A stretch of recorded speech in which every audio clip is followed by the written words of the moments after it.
잠언 25장 11절의 말씀입니다. 이 말씀을 우리 다 같이 목소리를 합하여 함께 읽겠습니다. 경우에 합당한 말은 아로 새긴 은쟁반의 금사관이라. 아멘. 자, 누가복음 23장 39절에서부터 43절까지 말씀입니다. 신약성경 139면의 말씀입니다. 누가복음 23장 39절에서부터 43절까지 말씀 제가 봉독하겠습니다. 달린 행악자 중 하나는 비방하여 이르되 내가 그리스도가 아니냐 너와 우리를 구원하라 하되 하나는 그 사람을 꾸짖어 이르되 네가 동일한 정죄를 받고서도 하나님을 두려워하지 아니하느냐 우리는 우리가 행한 일에 상당한 보응을 받는 것이니 이에 당연하거니와 이 사람이 행한 것은 옳지 않은 것이 없느니라 하고 이르되 예수여 당신이 나라에 임하실 때 나를 기억하소서 하니 예수께서 이르시되 내가 진실로 내게 이르노니 오늘 내가 나와 함께 낙원에 있으리라 하시니라. 아멘. 할렐루야. 예, 오늘 예배로 나오신 여러분을 진심으로 환영합니다. 축복합니다. 우리 앞뒤 잡 있는 분들과 인사하겠습니다. 축복합니다. 그렇게 서로 축복하겠습니다. 축복합니다. 축복합니다. 예. 왜 인사시켰는지 아세요? 여러분 얼굴이 너무 무서워가지고 그래서 마스크를 오래간만에 벗었는데 화사한 얼굴로 좀 함께 인사하고 또 주님의 은혜를 나눴으면 좋겠다 그렇게 생각합니다. 참 하나님의 은혜가 우리 가운데 충만할 것이라고 믿습니다. 여러분 사람들에게 축복한다는 것이 참 좋은 말이죠. 사람을 저주하는 말이 좋습니까? 축복하는 말이 좋습니까? 그렇지, 당연히 축복하는 말이 좋습니다. 제가 이번에 이스라엘 가서 여행 다닐 때 참 이스라엘 나라 우리 장로님께서도 우크라이나 전쟁 얘기하셨지만 그 나라는 계속 전쟁 중인 나라입니다. 우리나라도 전쟁 중인 나라죠. 그럼 거기에 그 곳곳마다 분리장벽이 있습니다. 근데 분리장벽으로 나눠져 있는 것도 참 안타까운데 거기 안에 있는 사람들끼리는 그래도 서로 화합하며 연합하며 또 기쁨을 나누려는 그런 이 습관들이 이제 좀 배어 있는 것 같아요. 예를 들어서 유대인들에게 가면 유대인들은 항상 뭐라고 인사하는지 아세요? 뭐라고 인사할까요? 예, 그렇습니다. 수천 년 전부터 지금까지도 똑같이 샬롬이라고 인사합니다. 그럼 팔레스타인 사람들은 어떻게 인사할까요? 팔레스타인 사람들은 인샬라라고 인사를 합니다. 이번에 저희들 운전해준 그 운전기사가 버스를 타고 다닐 때 운전기사가 팔레스타인 사람이에요. 무슬림입니다. 근데 이 사람이 참 재밌습니다. 이 사람 성격이 참 느긋한 것 같아요. 그래서 이 가이드가 좀 빨리 어디 갔으면 좋겠는데 그냥 빨리 안 가고 80km가 정석 속도면 맨날 그 80km만 다닙니다. 그래서 옆에서 가이드가 막 뭐라 그러면 인샬라 하고 인사를 해요. 인샬라가 무슨 뜻이냐면 신의 뜻입니다 라는 뜻이에요. 그 다음에 또 가이드가 우리에게 더 좋은 거 많이 보여주려고 급하게 일정을 그날 그 시간에 딱 잡을 때가 있어요. 그러면 이 사람은 한 번도 불만을 얘기하지 않습니다. 가능하면 그냥 따라서 순종을 해줘요. 그러면서 하는 말이 뭐라고요? 인샬라 그럽니다. 이게 신의 뜻이래요. 빨리 가는 것, 늦게 가는 것도 신의 뜻이고 일정을 바꿔서 어디를 가든지 어떤 곳을 방문하든지 다 신의 뜻이다. 그는 그렇게 습관적으로 인사하는 것, 말하는 것을 보게 되었습니다.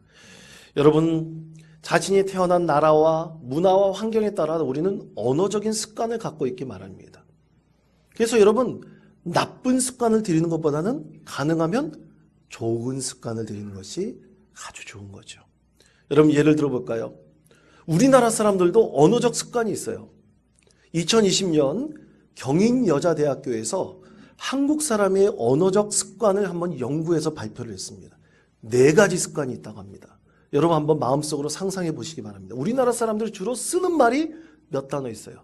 첫 번째가 아니라는 말입니다. 아니 말이야. 뭐 이런 얘기 있죠? 아니란 말을 많이 쓴대요. 두 번째 많이 쓰는 말, 진짜란 말을 많이 씁니다. 진짜, 헐, 진짜, 야, 그러냐고. 여러분 그렇죠? 저도 솔직히 그래서 세 번째 솔직히란 말을 많이 쓴대요. 진짜 솔직히란 말을 많이 쓴다고 합니다. 그리고 마지막 대망의 네 번째가 몰라라는 말을 많이 쓴대요. 몰라. 누가 물어보면 누가 어디 가냐고, 누가 어디 갔는지 봤느냐고 물어보면 몰라? 어디로 가던데 이상하게 이 역설적으로 말도 안 되는 얘기를 또 자꾸만 사용을 합니다. 우리나라 사람들이 그렇게 아니, 진짜, 솔직히, 몰라 이런 말로 이제 많이 습관적으로 사용한다고 합니다. 그런데 여러분 이처럼 나도 모르게 무의식적으로 이렇게 말을 사용하는 것, 근데 그것이 자칫 잘못하면 전혀 맞지 않는 상황에 그 말을 사용하는 경우가 분명히 있습니다. 적절치 않게 자꾸만 자기의 잘못된 습관으로 말할 때가 있어요. 여러분 오늘 우리에게 주신 하나님의 말씀을 봅시다. 잠언 25장 11절의 말씀입니다. 이 말씀 우리 다 같이 한 목소리로 읽겠습니다. 경우에 합당한 말은 아로새긴 은쟁반의 금사관이라. 아멘. 그렇습니다. 이 말씀은 히스기야 왕이 솔로몬의 잠언을 수집해 가지고 오늘 우리에게 주시는 귀한 하나님의 말씀입니다. 25장 이후에 이 히스기야 왕이 솔로몬의 잠언을 정리할 때 가장 먼저 말에 대한 하나님의 귀한 말씀을 정했습니다.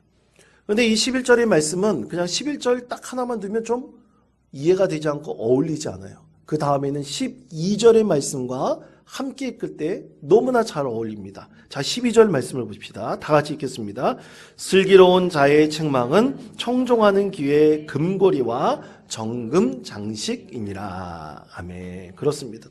다시 말해 아로새긴 은쟁반의 금사과 같은 말은 참으로 경우에 합당하여 슬기로운 자의 책망의 말처럼 들린다면 그 말이야말로 진짜 금고리에 그리고 정금장식 같은 말이다. 그리고 아로새긴 은쟁반의 금사와 같이 너무나 잘 어울리는 말이라는 뜻입니다. 여러분 근데 문제는 사람들이 말할 때 꼭 자기 성격대로, 좀 심하게 말하면 생겨 먹은 대로 얘기하고 습관적으로 말을 할 때가 있어요. 그래서 가능하면 사람은 좋은 말보다는 저주의 말을 할 때가, 비난의 말을 할 때가 참 많이 있습니다. 근데 여러분 그것을 축복의 말로, 또 그것을 이제 새로운 말로 조금만 바꾸면 얼마나 은혜가 있는지, 그것에 대한 하나의 실제적인 예가 있어요. 어떤 한 여성이 있었습니다. 그 여성은 이름이 그 중국 춘추 전국 시대에 있었던 이야기입니다. 춘추 전국 시대에 위나라의 황제 문우가 하루는 신하들을 다 불러 모아놔서 신하들에게 그렇게 물어보았어요. 당신들은 나를, 이 임금을 뭐라고 생각하느냐 이렇게 물어봤어요. 그랬더니 신하들이 뭐라고 대답했을까요? 하나같이 다 한 사람씩 물어보니까 우리 임금님은 참으로 어진 임금님이십니다. 성품이 참 좋은 분이십니다. 그러면서 이 위나라 황제 문우에게 다 그렇게 대답을 하는 거예요. 그렇게 한 사람 한 사람씩 다 물어보니까 이 황제가 기분이 좋아졌어요. 그런데 그 중에 책황이라는 신하가 대답할 차례였습니다. 근데 신하가 그렇게 말하는 거예요. 우리 임금님은 결코 어진 임금님이 아니십니다. 얼마 전 중추국을 점령했을 때 그 중추국을 점령한 곳에 그 공을 세운 신하들에게 그것을 나눠줘야 되는데 임금님은 자기 아들 황태자에게 그 땅을 나눠줬습니다. 그것을 봤을 때 어떻게 우리 임금님이 어진 분이라고 할 수 있겠습니까? 그렇게 대답을 한 거예요. 황제에게 그렇게 대꾸를 했습니다. 직설적으로 말을 했어요.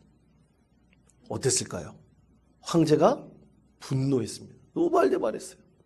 당장 저 사람을 끌어내라! 책황을 끌어내라고 명령을 했습니다. 분위기가 싸해졌죠. 그 다음에 임좌라는 사람이 대답할 때였어요. 사람들이 야, 왕이 저렇게 황제가 화를 내는데 임자는 어떻게 대답을 할까? 그의 입을 주목하게 되었습니다.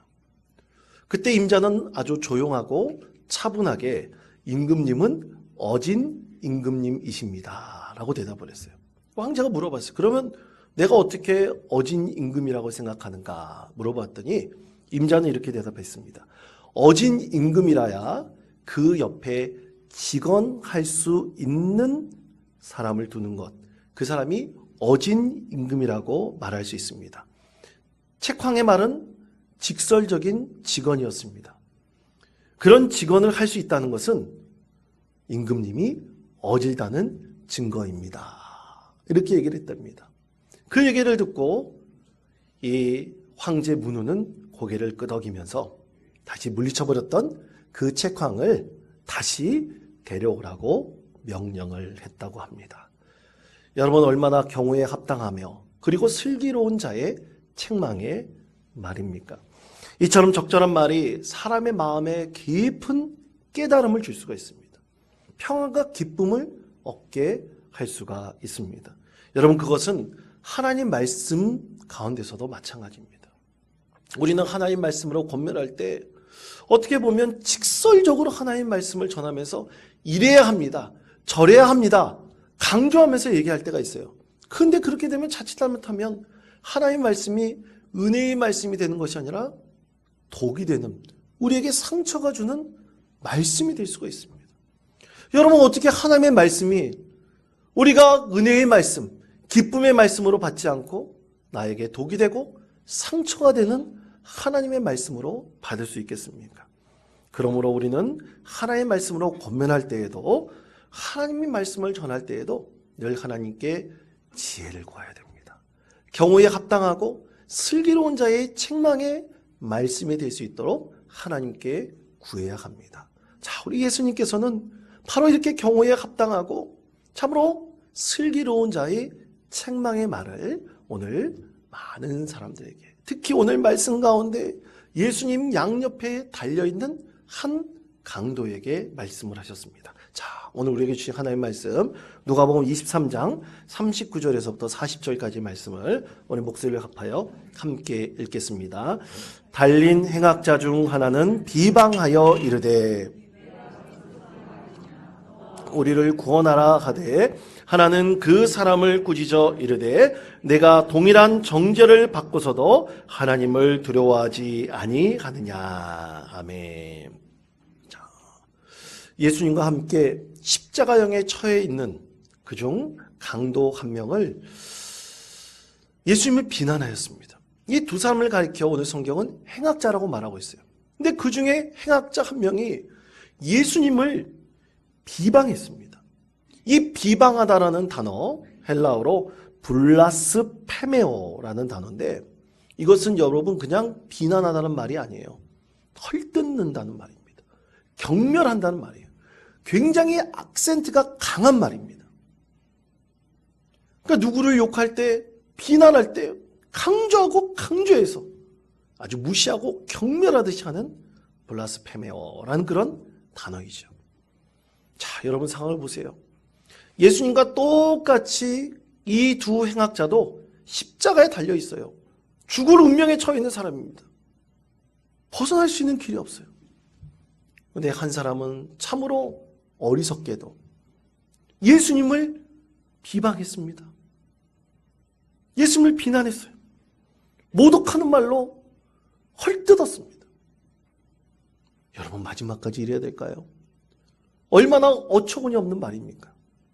여러분 사람은 대체로 죽기 직전에는 마음이 회개하는 마음으로 돌아서기 마련입니다. 후회합니다. 내가 지금까지 살았던 삶 가운데서 혹시 내가 상처를 준 사람이 있으면 용서해달라고. 내가 하나님의 진실한 말을 전하지 못했다면 회개한다고. 그렇게 마지막에 자기 삶을 돌이키면서 이 세상을 떠나는 것이 보통 사람의 마음입니다. 그런데 이 한쪽에 달린 행악자는 예수님 오히려 죽기 직전까지도 십자가형의 그 고통을 당하면서도 비난하고 있어요. 근데 다른 한 사람은 전혀 그렇지 않았습니다. 오히려 예수님을 비난하는 사람을 꾸짖었습니다. 그렇습니다. 여러분, 마지막까지 자기가 어떤 일을 하는지 모르는 사람에게는 합당한 말은 꾸짖는 것입니다. 그리고 예수님께 말했어요. 예수님, 내가 당신을 이전에 본 적은 없지만 만약 당신이 메시아라면, 그리스도라면 당신이 천국에 들어갈 때, 낙원에 들어갈 때 제발 내 이름을 기억해 주십시오. 그렇게 예수님께 간절히 요청하였습니다. 그때 예수님께서는 이 마지막 때에도 이 사람에게 합당한 말을 전해주셨습니다. 여러분, 우리가 마지막 때에 과연 어떤 말을 해야 될까요?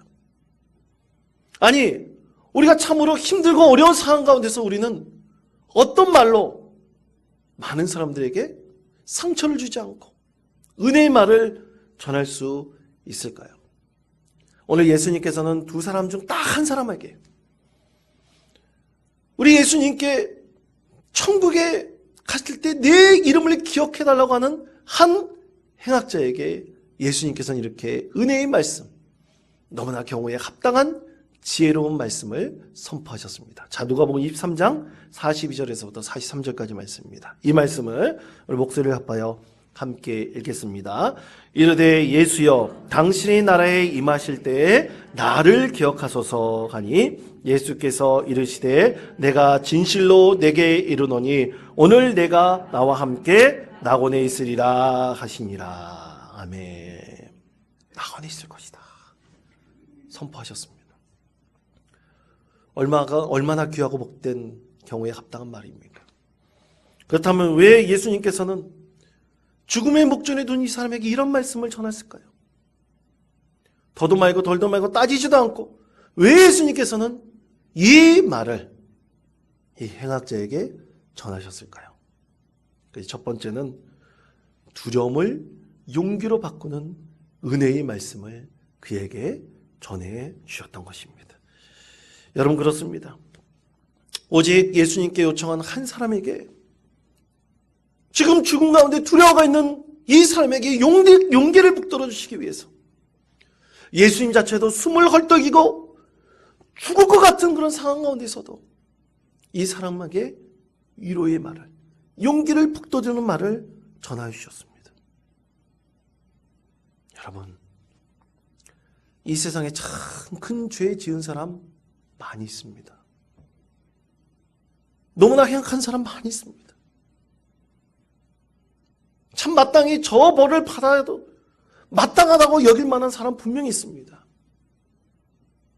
그런데 그의 마지막에 대해서 여러분, 잘 죽었다, 저 사람 저런 죄에 맞기에 다 합당하다, 최소한 우리 그리스도인이라면 이런 말 하면 안 됩니다.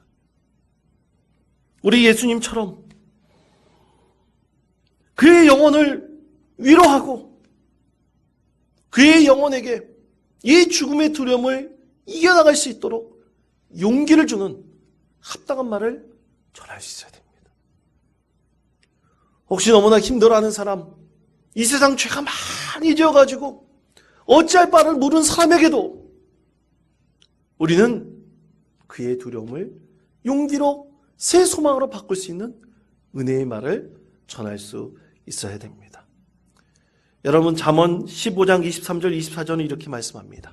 이 말씀, 우리 화면의 말씀을 목소리 합하여 함께 읽겠습니다.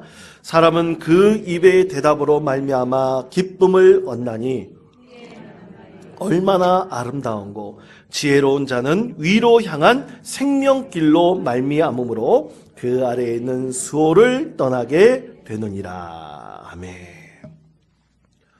법정에서 합당한 벌을 받은 사람이다 할지라도 그에게 두려움을 이겨나갈 수 있는 용기를 가질 수 있도록 우리가 참으로 수월에서 벗어날 수 있을 만큼의 귀한 말을, 은혜의 말을 전할 수 있어야 됩니다. 여러분, 데드맨 워킹이라는 영화가 있어요. 실제로 이 영화는 있었던 일을 배경으로 하고 있다고 합니다. 이 데드맨 워킹이라는 뜻은, 데드맨은 사형수라는 뜻이죠. 워킹은 걸어간다는 뜻입니다. 그래서 영화 마지막 장면에 보면 사형수가 사형장으로 갈 때 옆에서 집행관이 큰 소리로 데드맨 워킹 하고 부릅니다. 그러면 그때 사형장으로 혼자 걸어 들어가야 돼요.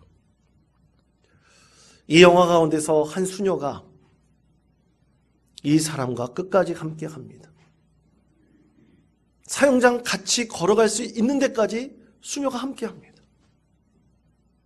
집행하는 장면을 보여주는데 그 집행하는 장면 가운데서도 그의 손길을 끝까지 붙들어 줍니다. 그러면서 죽음을 두려워하지 말고 용기를 가지고 이겨내도록 격려해 줍니다. 그때 이 죄 많은 사형수가 자신이 죽인 큰 한 아이의 그 가족들에게 용서를 구합니다. 용서를 구하고 용기 있는 죽음을 맞이하게 됩니다. 사랑하는 성도 여러분, 예수님께서는 예수님 곁에서 똑같이 죽어가고 있는 그에게 두려움을 이겨낼 수 있는 용기를 북돋아 주었어요. 그때 그는 진정으로 회개하면서 하나님의 은혜를 구할 수 있는 진정한 주님의 사람으로 변화될 수 있었던 것입니다. 여러분, 마땅히 벌받을 사람 없습니다. 저주의 말이 아니라, 비난의 말이 아니라 우리에게 좀 더 위로할 수 있는, 참으로 그 두려움 가운데 있는 사람이 있다면 그에게 용기를 북돋을 수 있는 은혜의 말을 전하는 우리 믿음의 성도 되시기를 바랍니다. 또 예수님께서는 죽음을 영생으로 바꾸는 은혜의 말씀을 선포하셨습니다. 너무나 축복의 말씀이죠. 너무나 귀한 말씀입니다. 여러분, 죽을 수밖에 없는 영혼에게 영생의 기쁨을 누리게 한다는 것이 얼마나 귀하고 복된 말입니까? 근데 어떤 분들은 그것에 대해서 따져요. 특히 목회자로서 참으로 교리에 맞지 않게 마지막 운명을 관리하는 분들이 있습니다. 그때 그분에게 할 수 있는 말은 하나님께서 당신과 함께 하실 것입니다. 하나님께서 당신의 영혼을 받아주실 것입니다. 우리가 마지막까지 이 죽음 가운데 어떻게 될지 모르는 그 상황 가운데서도 영생으로 이끌 수 있는 은혜와 축복의 말을 전할 수 있어야 됩니다. 여러분, 그런데 이 상황이 죽을 위기에 있는 사람만 가는 것이 아니에요. 여러분, 우리 삶의 자리에서 얼마나 힘들고 어려운 사람들이 있습니까? 그리고 조금만 말 한마디에 상처받는 그런 사람도 있어요. 어떤 상황에서든지 어떤 가운데서든지 우리 삶의 자리에서 은혜와 축복의 말을 하고 가능하면 저주와 비난의 말을 하지 않아야 됩니다. 한 예를 들어볼까요? 경남 창원시에 박정은이라는 분이 계십니다. 이분이 결혼한 이후 출산을 했어요. 첫 아기를 낳았어요. 근데 첫 아기 낳을 때 키울 때 얼마나 힘듭니까? 그렇게 육아 스트레스에 참 빠져 있는데 어느 날 그 너무나 친한 언니가 일본 여행을 갔다 왔다고, 자기 혼자 일본 여행 갔다 왔다고, 참 마음이 배알이 꼴리겠죠. 어떻게 보면 상처받겠죠. 그런데 그렇게 사진을 보내왔어요. 카톡으로 보내왔습니다. 근데 사진을 다 보니까 너무나 부러운 거예요. 그리고 자기가 젊었을 때 결혼하기 전에 혼자 여행을 떠났을 때 그 자유로움을 생각하게 됐어요. 떠올리게 됐습니다. 그래서 마음속으로 이거 다 벗어버리고 나도 여행 갔으면 좋겠다. 그런 생각을 했어요. 그런데 갑자기 현실의 파도가 밀려 들어왔습니다. 그럼 내 아기는 누구에게 맡기지? 남편이 홀로 벌고 있는데 혹시 경제적으로 부담이 되지 않을까? 갑자기 현실적인 문제가 다가드니까 그냥 마음이 울적해져 버렸습니다. 그래도 안 되는 걸 알면서도 아쉬운 마음에 남편이 퇴근하고 오니까 남편에게 물어봤어요. 여보, 나 혼자 여행 가도 돼요? 가능할까요? 물어봤어요. 자, 여러분, 아내가 그렇게 물어봤다고 해봅시다. 남편이 여러분 뭐라고 대답하시겠어요? 네? 정신 나갔냐고 그럴 겁니다. 한국 남자들 참 많은 사람들이 지금 때가 어느 때인데 지금 무슨 소리 하고 있냐고 아마 핀잔 주고 비난하는 남편들 굉장히 많습니다. 우리 권사님 댁은 예외인가 봅니다. 그런 말로 비난하는 분들 참 많아요. 그런데 참 이 남편이 예수님처럼 지혜로운 말을 하는 사람인 것 같습니다. 여러분, 선녀와 나무꾼 얘기 아시죠? 그 얘기처럼 셋 낳을 때까지 당신이 여행을 가면 어떻게 해요? 놔두고 혼자 하늘나라 올라가면 나는 어떻게 하라고요? 그렇게 얘기를 했대요. 그 얘기를 들으니까 서로 깔깔대면서 웃으면서 마치 그 남편의 그 말 한마디로 세계 여행 갔다 온 듯이 스트레스가 확 풀렸다고 합니다. 사랑하는 성도 여러분, 이런 말로 참 죽을 것 같은 그 위기에 처해 있는 그런 분들이 분명히 있을 때 이런 은혜의 말로 참으로 마음을 시원하게 해줄 수 있는 그런 말들이 우리 그리스도인들이 이 지혜로운 말을 하나님께 구해야 되지 않을까요? 하나님의 말씀을 통해서 힘을 얻게 해야 되지 않을까요? 여러분, 죽을 위기 같은 참으로 어려운 가운데 있는 사람에게 그의 삶의 자리에서 벗어날 수 있는 영생의 축복을 줄 수 있는 은혜의 말을 전할 수 있는 우리 믿음의 성도 되시기를 간절히 축원드립니다.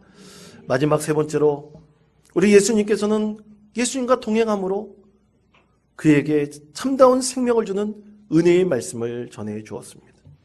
오늘 너의 영혼은 나와 함께 있을 것이다. 당신의 영혼은 나와 함께 할 것입니다. 예수님께서는 그 동행을 선포하셨습니다. 아마 예수님 옆에 달린 한 사람은 참으로 기쁨의 얼굴로 두려움을 이겨나는 그 마음으로 그의 죽음을 담대히 맞이하며 예수님과 함께 천국에서 눈을 뜨게 됐을 것입니다. 여러분, 하나님의 은혜의 말씀은 이래야 됩니다. 하나님의 말씀이 우리 심령에 새겨지면 바로 예수님과 동행함, 예수님과 늘 함께함을 경험하는 말을 전할 수 있어야 됩니다. 그렇게 생명의 말씀을 전할 수 있어야 됩니다. 예수님께서는 이렇게 말씀하셨습니다.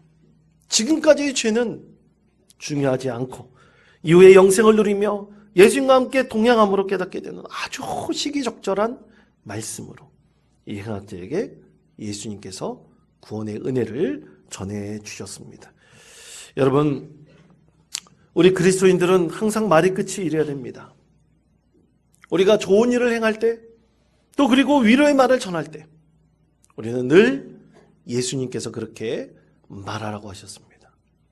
예수님께서 그렇게 행동하라고 하셨습니다. 우리는 늘 그렇게 축복의 말을 전해야 됩니다.